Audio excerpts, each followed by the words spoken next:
అందరికీ నమస్కారం. ఇప్పుడే శబ్దం సినిమా చూడడం జరిగింది. శబ్దం థియేటర్ సౌండ్ దద్దరిల్లిందా లేదా చూద్దాం. ఇప్పుడు పూర్తిగా వీడియో చూసే ముందు please subscribe the channel and కింద బెల్ ఐకాన్ ఉంటుంది, ప్లీజ్ క్లిక్ ఆన్ దట్. చాలా రోజులుగా సక్సెస్ కోసం ఎదురు చూస్తున్న ఆది పినిశెట్టి సక్సెస్ కొట్టాడా లేదా చూద్దాం. డిఫరెంట్ టైప్స్ ఆఫ్ క్యారెక్టర్స్ చేసే హీరోలలో ఆది పినిశెట్టి కూడా ఒకడు. తను ప్రతి సినిమాకి క్యారెక్టర్ వేరియేషన్ బాగా ఉంటుంది.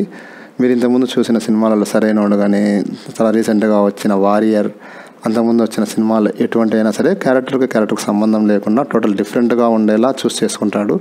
క్యారెక్టర్ ఎలివేషన్స్ క్యారెక్టర్ కూడా బాగా ఉండే విధంగా కథను చూస్ చేసుకుంటాడు. మంచి డిఫరెంట్ టైప్ కాన్సెప్ట్స్ చూస్ చేసుకునే వాళ్ళల్లో ఆది పినిశెట్టి కూడా ఒకరు. మరి ఈ సినిమా ఎలా ఉందో చూద్దాం. ఇక మెయిన్ కథలోకి వెళ్తే, కాలేజీ నుంచి ఒక అమ్మాయి గబ్బిలాల సౌండ్తో వింటూ చెవులో నుంచి బ్లడ్ కారుతా అక్కడ నుంచి దూకి చనిపోతుంది.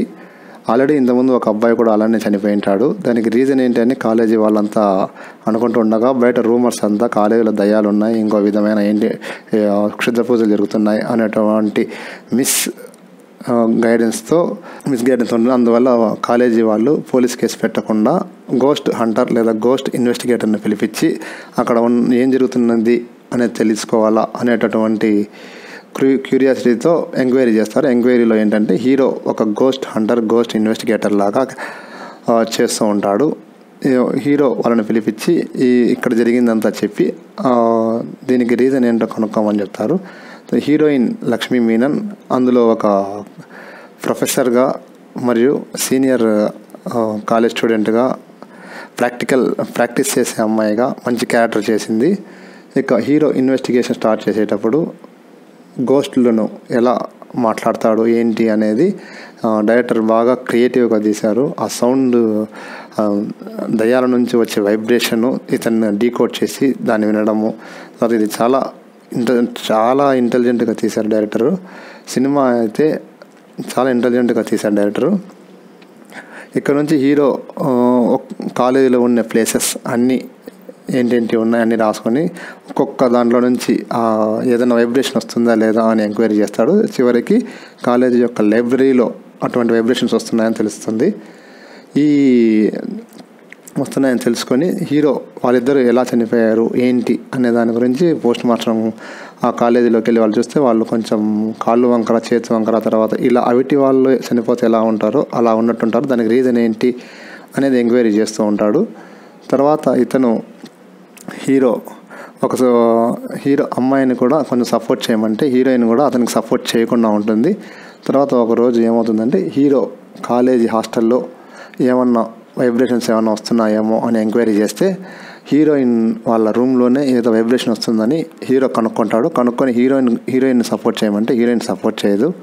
తర్వాత హీరోయిన్ మధ్య కొంచెం చిన్న మిస్అండర్స్టాండ్ లాగా ఉంటుంది. తర్వాత కాలేజీ లైబ్రరీలో ఒకరోజు హీరో రమ్మని చెప్తాడు. హీరోయిన్ నేను రానని అంటుంది.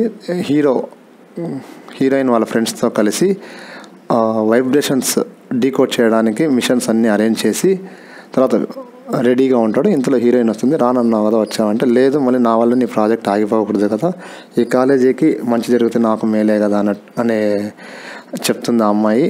తర్వాత వీళ్ళిద్దరూ అక్కడ దయ్యాలను పిలిచడం స్టార్ట్ చేసినప్పుడు ఒక్క దయ్యం కాదు చాలామంది దయ్యాలు ఉన్నాయని అక్కడ హీరోకి అర్థమవుతుంది. అక్కడ టోటల్గా 42 చిన్నపిల్లలు చనిపోయినటువంటి వైబ్రేషన్స్ తెలుస్తుంది. 42 మంది టోటల్గా చనిపోయారు అనేది అక్కడ తెలుస్తుంది. హీరో షాక్ అవుతాడు. అక్కడ సౌండ్స్ చాలా బాగా డిజైన్ చేశారు. సౌండ్స్ చాలా తమన్ కూడా రికార్డింగ్ బాగా ఉంది. అక్కడ హీరోకి ఒక దయ్యం కాదు చాలామంది సౌండ్ వైబ్రేషన్స్ వస్తున్నాయని అర్థమవుతుంది. అక్కడ ఇంటర్వెల్ బ్లాంక్ ఇస్తాడు. ఇంటర్వెల్ బ్లాంక్ ఇచ్చిన తర్వాత అది యాక్చువల్గా లైబ్రరీ, ఇంతకుముందు లైబ్రరీ కాదు అదొక చర్చ్ అని తెలుస్తుంది. చర్చి లైబ్రరీగా ఎందుకు మారింది ఏంటి అనేటటువంటిది సెకండ్ హాఫ్లో కథ అంతా రివీల్ చేస్తాడు. ఫస్ట్ హాఫ్లో వాళ్ళు ఎందుకు చనిపోయారు, తర్వాత హీరోయిన్ హాస్టల్లో వాళ్ళ రూమ్లో వైబ్రేషన్ ఎందుకు వచ్చింది, తర్వాత హీరోయిన్ వాళ్ళు గోస్ట్ అనేటటువంటిది ఏం చేయలేదు ఎందుకు చేయలేదు అనేటటువంటి సెకండ్ హాఫ్లో బాగా రివీల్ చేశారు. ఇక సెకండ్ హాఫ్లోకి ఓపెన్ చేయగానే ఆ వైబ్రేషన్ పట్టుకొని హీరో ఎంక్వైరీ చేయడం స్టార్ట్ చేస్తాడు. ఆ వైబ్రేషన్లు ఏంటంటే ఒక చిన్న మ్యూజిక్ కోడ్ వస్తుంది. ఆ కోడ్ తీసుకొని హీరో ఎంక్వైరీ స్టార్ట్ చేయడం మొదలెళ్తాడు. అక్కడ నుంచి హీరో ఎలా జర్నీ చేశాడు ఏంటి అనేది చాలా ఇంట్రెస్టింగ్గా ఉంది. డైరెక్టర్ మాత్రం చాలా సూపర్గా తీశారు. వైశాలి ఎంత పెద్ద బ్లాక్ బస్టర్ అయిందో ఇది కూడా దాన్ని మించిపోతుందని చెప్పలేము, కానీ ఇది కూడా ఒక మంచి ఫీల్ గుడ్ మూవీ. తర్వాత చివరిలో ఏంటంటే ఒక చిన్న డిసప్పాయింట్, అనాథ పిల్లల కోసం చేసేటటువంటిది అదొకటే కొంచెం చిన్న వెల్తీగా అనిపించింది. అది కాకుండా ఇంకా కొంచెం ఏదైనా మంచి కాన్సెప్ట్గా పెట్టింటే బాగుండేది.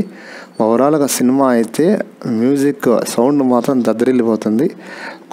ఇంటర్వెల్ బ్లాంక్ అయితే సడన్గా రన్ అవుతా స్క్రీన్ మొత్తం బ్లాక్ అయిపోతుంది. అసలు జనాలకు ఏమైందో ఏమో అర్థం కాదు. డైరెక్టర్ మరియు హీరో ఏ విధంగా చెప్పారో ఒక డిఫరెంట్ సౌండ్స్ ఎక్స్పీరియన్స్ చేస్తారని చెప్పారో అది డెఫినెట్గా ఎక్స్పీరియన్స్ చేస్తారు ఇంటర్వెల్ బ్లాంక్లో. తర్వాత ఇంకా సెకండ్ హాఫ్లో కూడా ఆ సౌండ్స్ మాత్రం చాలా బాగా తీశారు. కాలేజీ ప్రిన్సిపాల్ చనిపోయేటప్పుడు, తర్వాత ఏదైనా చిన్న చిన్న మైనర్ సౌండ్స్ హెవీగా వినిపించడం, అవి చాలా క్రియేటివ్గా తీశారు డైరెక్టరు. ఓవరాల్గా సినిమా అయితే బాగుంది, డెఫినెట్గా మీరు ఎంజాయ్ చేస్తారు. ఇది హర్రర్ సినిమా కాదు, ఓన్లీ థ్రిల్లర్ సినిమా. డెఫినెట్గా ఈ థ్రిల్లర్ను మీరు ఎక్స్పీరియన్స్ చేయండి, డెఫినెట్గా మంచి అనుభూతి వస్తుంది.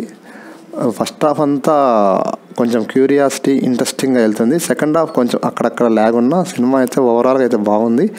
సినిమా అయితే ప్రతి ఒక్కరు చూడదగ్గ సినిమా.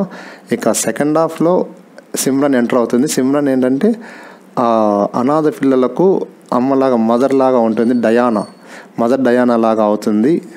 ఆ పిల్లలు చనిపోవడానికి రీజన్ ఏంటి, తర్వాత డయానా వచ్చి హాస్పిటల్లో 34 ఇయర్స్గా హాస్పిటల్లోనే ఉంటుంది, దానికి రీజన్ ఏంటి. తర్వాత ఇంకా లైలా స్పెషల్ క్యారెక్టర్ ఉంది. లైలా టోటల్గా నెగిటివ్ క్యారెక్టర్, చాలా బాగా చేసింది లైలా కూడా. లైలా ఏంటంటే డయానాకు మంచి పేరు వస్తుందని ఈర్ష్యతో ఆ మంచి పేరు రావద్దని లైలా ఆ పిల్లలందరినీ ఎలా చిత్రహింసలు పెట్టి చంపింది, తర్వాత డయానాను ఏ విధంగా హాస్పిటల్లో పనుకోబెట్టింది అనేది చాలా బాగా క్లైమాక్స్లో చాలా బాగా తీశారు. ఎటువంటి కన్ఫ్యూజన్ లేకుండా చాలా క్లారిటీగా తీశారు. ఆ గబ్బిలాలకు సంబంధించినటువంటిది కూడా అది ఏంటి, గబ్బిలాలకు సంబంధించిన మెక్సికోలో చేతబడి చేస్తారు అనేటటువంటిది కూడా చూపించారు. ఓవరాల్గా సినిమా అయితే బాగుంది. సౌండ్స్ మాత్రం మీరు డెఫినెట్గా ఇంకొక ఎక్స్పీరియన్స్, ఇది ఒక డిఫరెంట్ ఎక్స్పీరియన్స్ లాగా ఫీల్ అవుతారు.